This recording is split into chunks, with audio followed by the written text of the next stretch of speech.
بالهام الظاهر أسفل الشاشة. إذن شهد الطريق الرابط بين القرارة وزلفانة حادث مرور أليم خلف مقتل 4 أشخاص، 4 مواطنين من بينهم النائب السابق والممثل أحمد بوزيد المعروف بعطلة، والذي اشتهر بمشاركته في السلسلة الفكاهية الفهامة.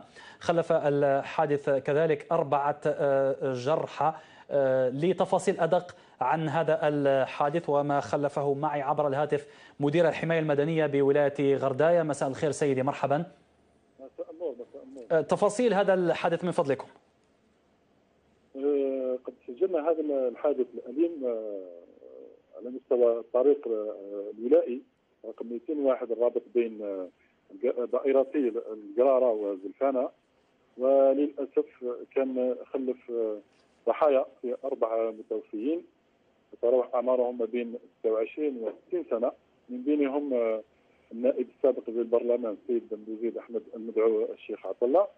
كما سجلنا كذلك 4 جرحى تتراوح أعمارهم ما بين 16 و 40 سنة، نقلوا جميعهم إلى مستشفى القرارة وزلفانة. طيب، فقط الحادث نجم عن اصطدام ما بين سيارتين هكذا؟ الحادث وقع ونجم نوعية فقط سيارتين؟ نجم عن اصطدام سيارتين، الأولى من نوع تويوتا كاب رباعية الدفع، وسيارة للنقل الجماعي تاكسي. طيب، الضحايا كانوا على متن سيارة تويوتا؟ كانوا على متن، أغلبهم كانوا على متن سيارة التاكسي.